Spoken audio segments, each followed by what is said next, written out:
குட்டீஸ்க்கும் சரி, ஒரு சில பெரியவங்களுக்கும் வந்துட்டு நெறைய பேசிக்ஸ் தெரிய மாட்டேங்குது. அத ஒரு சின்ன சொன்னா புரிஞ்சுப்பாங்க அப்படிங்கிற ஒரு விதத்தில தான் இந்த வீடியோ. ஸோ ஃபர்ஸ்ட்லேருந்து டக்குனு நம்ம ஆரம்பிச்சுருவோம். இதில ஒரு 20 பாயிண்ட்ஸ் இருக்கு. இந்த 20 பாயிண்ட்ஸும் மேக்ஸிமம் உங்க வீட்டுக்குள்ள நீங்க யூஸ் பண்ற மாரி இருக்கும். யூஸ் பண்ணிக்கிட்டா ரொம்பவே நல்லது. ஸ்டார்ட் பண்ணிடுவோமா? மொத பாயிண்ட் வந்துட்டு உங்களோட பெட்ஷீட்ட நீங்க தான் மடிச்சு வைக்கணும். நம்ம யூஸ் பண்ணது, நம்ம அம்மா, அப்பா யூஸ் பண்ணது, கீழ பெட்ஷீட் இருக்கு, இல்லன்னா பாய் விரிச்சிருக்கீங்கன்னா எல்லாத்தையுமே நீட்டா ஃபர்ஸ்ட் பெட் மேக்கிங் தான் நம்மளோட லைஃபையே ஆர்கனைஸ் பண்ணணும்னு வச்சுக்கோங்களேன். அது ரொம்ப ரொம்ப நல்லது பெட் மேக்கிங்னு ஒரு விஷயம். ஸோ அதை ஸ்டார்ட் பண்ணிக்கோங்க. ரெண்டாவது வந்துட்டு உங்களோட ரூமையும் உங்களோட வீட்டில் இருக்கிற பாத்ரூமையும் நம்ம தான் க்ளீன் பண்ணணும். அம்மா தான் க்ளீன் பண்ணுவாங்க, சர்வெண்ட் அக்கா தான் க்ளீன் பண்ணுவாங்க அப்படின்னு இல்லவே இல்லை. நம்ம பாத்ரூம் நம்ம அழுக்கு நம்ம மட்டும்தான் க்ளீன் பண்ணணும். ஸோ அதை நல்லா தெரிஞ்சுக்கோங்க. பாத்ரூம் க்ளீன் பண்ணும்போது வைப் பண்ணுறதுக்கு நம்ம பாத்ரூம் நினைக்கிறேன் தண்ணி இருக்கக்கூடாது. மேக்ஸிமம் வெட் பாத்ரூமாக இல்லாமல் ட்ரை பாத்ரூமாக இருக்கிற மாதிரி பார்த்துக்கோங்க. நான் இப்போ காமிக்கிறேன்ல இந்த ஸ்க்ரீனில் இந்த வைப்பர் நீங்கள் வாங்கிக்கிட்டீங்கன்னா நீங்கள் குளிச்சு முடிச்சுட்டு வந்ததுக்கப்புறம் ஃபுல்லாக வைப் பண்ணி ட்ரையாக விட்டுட்டு வர மாதிரி மேக்ஸிமம் ட்ரை பண்ணுங்க. மூணாவது, வீட்டில் ஒரு வேலையாவது நம்ம பண்ணணும்.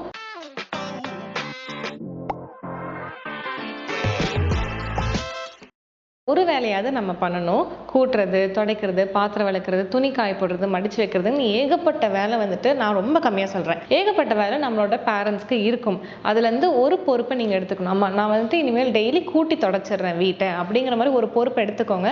அது அவங்களுக்கு பாரத்தை கம்மி பண்ணும். நம்மளாம் குட்டீஸ் தானே, இல்லைன்னா அட்லீஸ்ட் ஷேர் பண்ணிக்கோங்க. மொத்த வேலையை நீங்கள் தான் பண்ணணும்னு சொல்லலை, அம்மா அப்பா அதை தான் பண்ணிட்டு இருக்காங்க. அவங்க கிட்ட இருந்து ஸ்பிளிட் பண்ணி இந்த வேலையை நான் இனிமேல் நான் பார்த்துக்கிறேன்னு குட்டீஸ் எல்லாருமே சொல்லுங்க. ஹஸ்பண்ட் ஒய்ஃப் தனியாக இருந்தீங்கன்னா உங்கள் வைஃப் கிட்ட இருந்து பாதி வேலையை நீங்க பார்க்க ஆரம்பிச்சிருக்கீங்களா? பார்க்குறீங்கன்னு தெரியும், பட் ஸ்டில் பார்க்காதவங்க பார்க்க ஆரம்பிச்சுக்கோங்க. அண்ட் என்னைக்குமே பாத்ரூம்க்கு போகும்போது பாத்ரூம் ஸ்லிப்பர்னு ஒன்று தனியாக யூஸ் பண்ணணும். அந்த பாத்ரூம் ஸ்லிப்பரை வந்துட்டு வீட்டுக்குள்ளே போடக்கூடாது. ஸோ பாத்ரூம் வெளியே மேட் இருக்குன்னா அந்த மேட்டுக்கு சைடில் வந்துட்டு ஒரு ஜோடி செருப்பு வச்சுக்கோங்க. என்னைக்கு பாத்ரூம்குள்ளே போனாலும் அந்த செருப்பு போட்டுட்டு உள்ளே போயிட்டு வர மாதிரி பாருங்க. அது நிறைய நோய்கள்லேருந்து நம்மளை காப்பாற்றி விடும். நம்மளோட தட்டை நம்ம தான் கழுவணும். முடிஞ்சா சிங்க்ல இன்னும் 2 தட்டு இருந்ததுன்னா 3 தட்டையை கழுவிட்டு வர மாதிரி பார்த்துக்கோங்க. நம்ம எச்சு தட்டை வேற யாரையுமே கழுவ விடக்கூடாது.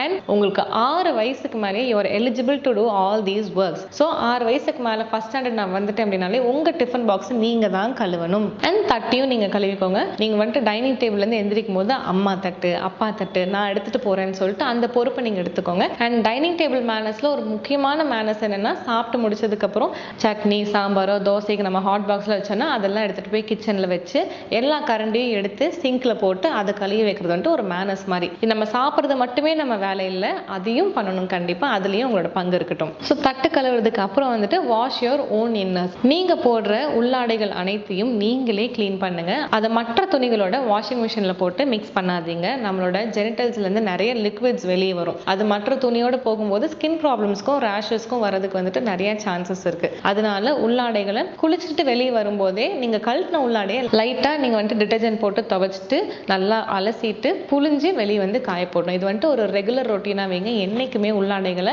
அம்மாவையோ அப்பாவையோ ஹஸ்பண்ட் ஒய்ஃப்ஸையோ ஒய்ஃப் ஹஸ்பண்டையோ வந்துட்டு தொடவே விடாதீங்க. அது ஒரு நல்ல மேனர்ஸ் கூட. நெக்ஸ்ட் வந்துட்டு ஒன்னா நம்ம 3 வேளை சாப்பிட்றதுல ஒரு வேளை சாப்பாடை நம்ம செய்யணும். சரி சமையல் தெரியல அப்படின்னா சாப்பாடு செய்யறவங்க கூட போய் நம்ம ஹெல்ப் பண்ணணும். நான் ஹெல்ப் பண்ண, நீ வந்துட்டு உதவி பண்ணாத, உபத்திரம் பண்ணாத அந்த மாதிரி சொல்றதுனால நீங்க ஹெல்ப் பண்ணவே போகாம இருக்கக்கூடாது. அப்போ என் ஹெல்ப் வந்துட்டு அவங்களுக்கு யூஸ்ஃபுல்லா இருக்கிற அளவுக்கு நீங்க ஹெல்ப் பண்றதுக்கு நீங்க தகுதி ஆயிக்கோங்க. நான் போனாலே எங்க அம்மா கிச்சன் விட்டு வெளியே போ அப்படின்னு சொல்லுவாங்க. அதனால நான் போறதே இல்லைன்னு சொல்றதுக்கு பதிலா நான் போனா நான் இதை விட சூப்பரா பண்ணுவேன், இதெல்லாம் ஹெல்ப் பண்ணு எங்க அம்மா சொல்லுவாங்க. நீங்க ப்ரிப்பேர் ஆயிட்டு அதுக்கப்புறம் போங்க. ஸோ ஒன்னா ஒரு மீல் ப்ரிப்பேர் பண்ணுங்க.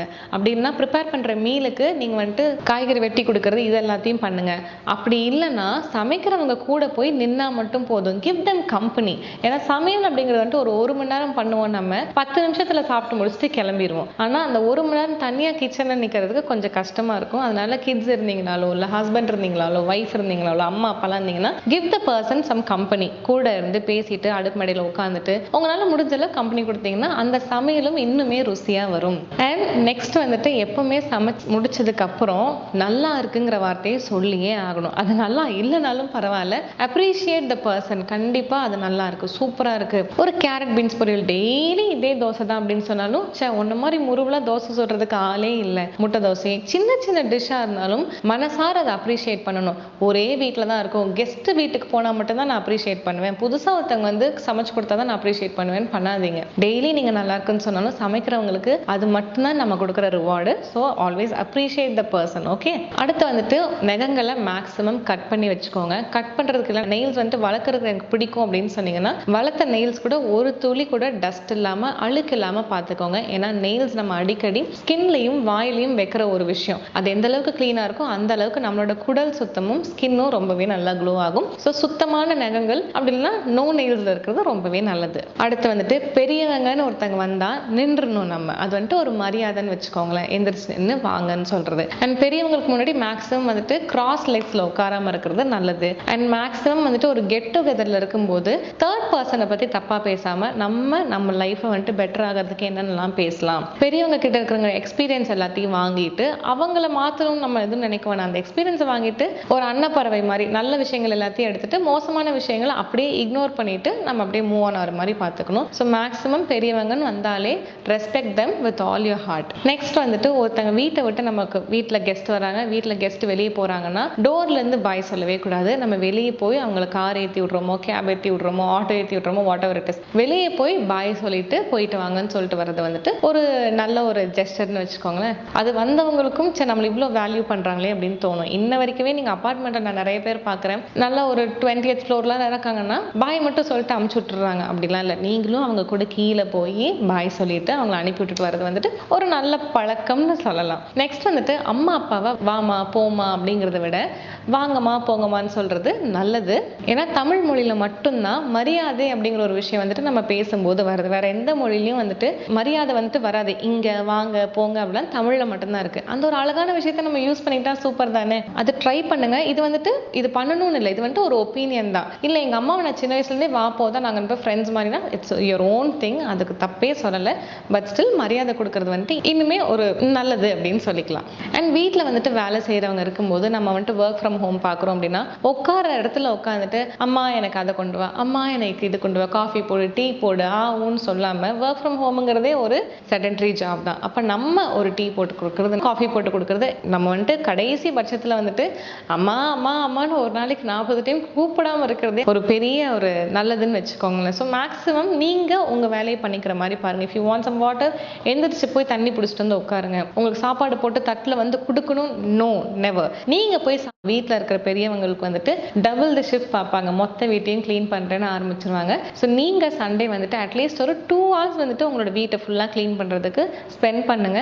அண்ட் சண்டே ஆச்சுன்னா என்றைக்குமே சமைக்கிறவங்களை கொஞ்சம் ரெஸ்ட் எடுக்க வச்சுட்டு நம்ம ஒரு எக்ஸ்ட்ராவாக ஒரு 2 விஷயம் சமைச்சு கொடுக்கும்போது அவங்க கொஞ்சம் உட்காந்து பண்ணுவாங்க. இப்போ நம்ம வந்துட்டு சுட சுட தோசை சாப்பிட்டே பழகிட்டோம். ஆனால் தோசை சுடுறவங்க வந்துட்டு ஆறி போன தோசை தான் சாப்பிடுவாங்க. அதே மாதிரி நமக்கு டீ ஒருத்தங்க போட்டு வந்து கொடுத்தா சூப்பர். அவங்களுக்குலாம் அந்த மாதிரி ஒரு விஷயம் நடந்திருக்கவே நடந்த ஈவினிங் வந்துட்டு நீங்கள் உட்காருங்க நான் டீ போட்டு கொடுக்குறேன் அப்படின்னு சொல்லிட்டு ஒரு விஷயம் நடந்திருக்காது. அதெல்லாம் சண்டே வந்துட்டு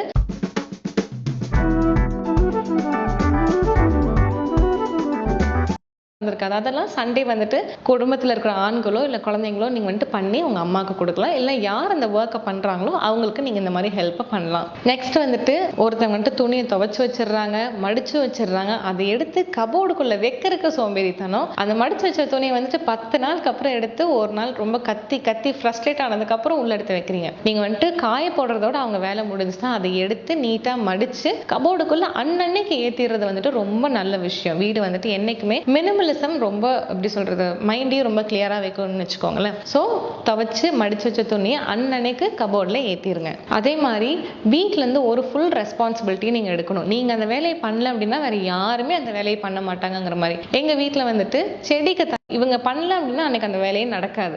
செடிக்கு தண்ணி ஊற்றலன்னா செடி செத்து தான் போகும் அன்னைக்கு. அந்த மாதிரி take one responsibility and two it with full love. நீங்கள் பண்ணுறீங்க. இப்போ ஒரு ஃப்ரூட்ஸ் வந்து கட் பண்ணி வைக்கும் போது ரோமி சூப்பர் ரோமி இன்னைக்கு அப்படிங்கிறது நாங்கள் ஒவ்வொருத்தையும் பயங்கரமா அப்ரிஷியேட் பண்ணுவோம். ஒரு செடி வளருது, ஒரு பூ விட்டுருக்கு அப்படின்னா 2 பேரும் சேர்ந்து வந்துட்டு பூ வந்துருச்சு அப்படியா அப்படி அப்படின்னு சொல்லிட்டு அப்ரிஷியேட் பண்ணுவோம். இந்த மாதிரி ஒரு ரெஸ்பான்சிபிலிட்டி நீங்க எடுத்துட்டு அதை நீங்க பண்ணும்போது அது ரொம்ப மனசுக்கு ரொம்ப நிம்மதியா இருக்கும். நீங்க இல்லைன்னா அங்க வேலை நடக்காது, உங்களோட ஆப்சன்ஸ் வந்துட்டு அங்கே நாங்கள் ஃபீல் பண்ணுவோம். ஸோ ஒரு நாள் ரோமி வந்துட்டு ஊரில் இல்லைனாலும் சரி இன்னைக்கு ரோமி இல்லையே அப்படிங்கிறது அவளோட நினைப்பு வந்துட்டு நாங்கள் ஃபீல் பண்ணுவோம். இதை நீங்களும் வந்துட்டு மேக்ஸிமம் ஃபாலோ பண்ணுற மாதிரி பாருங்க. அண்ட் குட்டீஸ் யாரெல்லாம் வந்துட்டு காலேஜுக்கும் ஸ்கூலுக்கும் கிளம்புறீங்களோ, நான் திருப்பி சொல்கிறேன், ஃபஸ்ட்டு செகண்ட் ஸ்டாண்டர்ட்லேருந்தே you can tie your shoe lace. நீங்களே உங்களுக்கு வந்துட்டு அழகாக தலை சீவிக்கலாம். நீங்களே உங்கள் லஞ்ச் பாக்ஸை வந்துட்டு உள்ளே வச்சு பேக் பண்ணலாம். நீங்களே உங்கள் லஞ்ச் வந்துட்டு திருப்பி எடுத்து வாஷ் பண்ணி வச்சுக்கலாம். இது எல்லாமே 6 வயசுலேருந்து ஒரு மனுஷனால் பண்ண முடியும். ஸோ குட்டிக்கு நான் தான் வந்துட்டு ஷூவில் லேஸ் போட்டுவிடுவேன், சாக்ஸ் போட்டுவிடுவேன், ஷூ பாலிஷ் போட்டுவிடுவேன், அவள் பேகை நான் தூக்க விட மாட்டேன். இதெல்லாம் தயவு செஞ்சு பண்ணாதீங்க. அந்த சின்ன சின்ன விஷயங்கள் வந்துட்டு குட்டீஸ் சின்ன வயசுலேருந்து பண்ணால் மட்டும்தான் பெருசாகும்போது இதெல்லாம் ஒரு பொறுப்பு அப்படிங்கிற ஒரு விஷயமே வரும்.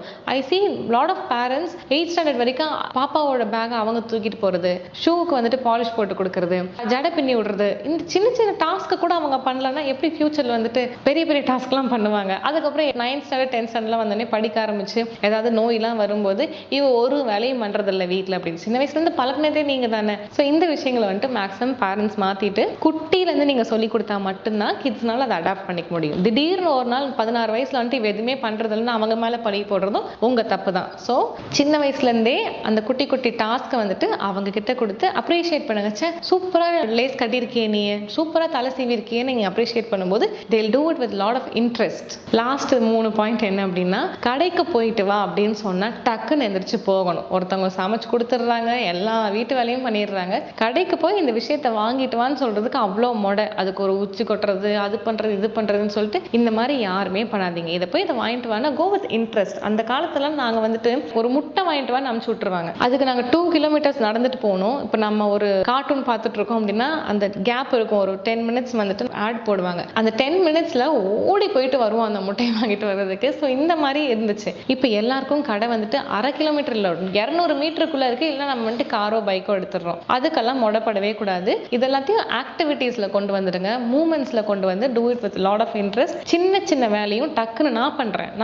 வீட்டில் வந்துட்டு ஒருத்தங்க தண்ணின்னு கேட்டா நான் போய் கொடுத்துட்டு வரேன், குப்பை போய் கொட்டிட்டு வரேன், நான் போய் போட்டு வரேன், கடைக்கு போயிட்டு வரேன், டக்குன்னு அந்த சுறுசுறுப்பு வந்துட்டு மேக்ஸிமம் மெயின்டைன் பண்றதுக்கு பாருங்க. மொடப்பட்டுக்காதீங்க ஒரு விஷயம் சொன்னா. அதே மாதிரி குட்டீஸா இருக்கட்டும் யாரா இருக்கட்டும், என்னைக்குமே ஒரு விஷயம் எனக்கு வேணும் வேணும் வேணும்னு கேட்கவே கூடாது. ஒன்னா அவங்களா வாங்கி தரும்போது தேங்க்யூ சொல்லி வாங்கிக்கலாம், அப்படி இல்லைன்னா ஒர்க் ஃபார் இட். நீங்க நல்லா அதுக்கான வேலையை செஞ்சு அதுக்கு அப்ரிஷியேட் பண்ற மாதிரி நம்ம பேரண்ட்ஸ் ஒரு விஷயம் வாங்கி கொடுக்குறாங்களா, அதை வந்துட்டு ஃபுல் கிராட்டிடியூடோட எடுத்துப்போம். ஆனா எப்ப பார்த்தாலும் ஷாப்பிங் போனா எனக்கு இது வேணும் அது வேணும், கம்மியா சம்பாதிக்கிறவங்களை பார்த்து ஒரு பெரிய அமௌண்ட்ல வந்துட்டு ஒரு பெரிய ஷூ கேட்கறது, 5000 ரூபாய்க்கு ஷூ கேட்கறது, 2000, அதாவது இப்போ 10,000 15,000 சம்பாதிக்கிறவங்களுக்கு 1000 ரூபாவே பெரிய விஷயம் தான். ஸோ அந்த கஷ்டத்தை புரிஞ்சு கிட்ஸ் கண்டிப்பா நடந்துக்கணும். தேவையே இல்லாத விஷயங்களுக்கு ஓவரா ஆசைப்பட்டு நம்ம சும்மா இது வேணும்னு சொல்லிட்டு போயிடுவோம். ஆனா அந்த குடும்பத்துல இருக்கிற அப்பாவோ அம்மாவோ பிள்ளை கேட்டுருச்சுன்னு சொல்லிட்டு கடன் வாங்கி அந்த விஷயத்த வாங்கி கொடுக்கறதுலாம் ஏகப்பட்ட இடத்துல நம்ம பார்க்குறோம். ஸோ என்னைக்கும் வேணும் எனக்கு அது வேணும் இது வேணும்னு கேட்கறத இம்மீடியட்டா ஸ்டாப் பண்ணிட்டு, அந்த கேட்குற ஹேபிட் வந்துட்டு சின்ன வயசுல இருந்தே நமக்கு வரவே கூடாது. அதை நல்லா ஞாபகம் வச்சுக்கோங்க. இது உண்மையாலுமே நம்ம அம்மா அப்பாவுக்கு வந்துட்டு அவங்களே மீறி அவங்க அதை மனசுக்குள்ள எடுத்துட்டு பிள்ளைக்கு இதை பண்ணணும்னு சொல்லிட்டு ஏகப்பட்ட கஷ்டத்துல போய் நம்ம நிக்கிறோம். ஸோ உங்களுக்கு ஒரு விஷயம் வேணும்னா நீங்களே அதை பண்றதுக்கு பிளான் பண்ணி எக்ஸிக்யூட் பண்ணுங்க. நெக்ஸ்ட் வந்துட்டு நைட் அம்மா அப்பா தூங்க போறாங்க அப்படின்னா அவங்களுக்கு ஒரு ஃபிளாஸ்க்ல தண்ணி மோந்து வைக்கிறது, இல்லைன்னா காப்பர் ஃபிளாஸ்க்ல தண்ணி போய் அம்மா இந்தாங்க அப்பா இந்தாங்க உங்களுக்கு தண்ணி பாட்டில் பிடிச்சி வச்சிருக்கேன்னு சொல்லிட்டு இந்த சின்ன சின்ன டாஸ்க்லாம் பண்ணிக்கலாம். So last but never the least, நான் சொன்னது எல்லாமே நீங்க ஒரு வேலை பண்ணிட்டு இருந்தீங்கன்னா சூப்பர், வேற லெவல், உங்க வீடே பயங்கர ஆனந்தம் பாடும் தான். இதெல்லாம் எடுத்து ஃபாலோ பண்றதுக்கு கூச்சப்படாதீங்க. இது எல்லாமே பேசிக். இது வந்துட்டு இது இல்லைன்னா அவன் மனுஷனே இல்லை அப்படிங்கிற மாதிரி பேசிக்கான விஷயங்களை நான் சொல்லியிருக்கேன். ஸோ இதெல்லாம் பிளான் பண்ணி எக்ஸிக்யூட் பண்ணுங்க. பண்ணும்போது குடும்பமே ரொம்ப ரொம்ப நிம்மதியா இருக்கும். அண்ட் இதை வந்துட்டு இதெல்லாம் பண்ணிட்டு இருக்கிறவங்க பார்க்கறத விட பண்ணாதவங்க பார்த்து அடாப்ட் பண்ணிக்கிறது, இந்த மாதிரி ஹேபிட்ஸ்லாம் அடாப்ட் பண்ணிக்கிறது ரொம்ப நல்லது. ஸோ ஹவுஸ் ஒய்ஃப்லாம் பார்த்துட்டு இருந்தீங்கன்னா நீங்கள்லாம் வந்துட்டு உங்க குடும்பத்தை உட்கார வச்சு மேக்ஸிமம் அவங்களுக்கு முடிஞ்ச அளவுக்கு போட்டு ட்ரை பண்ணும்போது இந்த 20-25 பாயிண்ட்ல 2 பாயிண்ட் எக்ஸிக்யூஷன்ல வந்தா கூட I will be the most happiest. So இந்த மாதிரி விஷயங்கள்லாம் இக்னோர் பண்ணாம two it with all love and gratitude. கண்டிப்பா வீடு வந்துட்டு செழிப்பா இருக்கும். ஸோ ஹாப்பி தாட்ஸோட இருங்க. இன்னொரு டைம் இன்னொரு சூப்பரான டாபிக்கோட இன்னும் 20 பேசிக்ஸ், இது வீட்டுக்குள்ள இருக்கிற பேசிக்ஸ், வீட்டுக்கு வெளியே என்னென்னலாம் பேசிக்ஸ் இருக்குன்னு சொல்லிட்டு இன்னொரு டாபிக்ல நான் பார்க்குறேன். Until then, bye from Sharmika.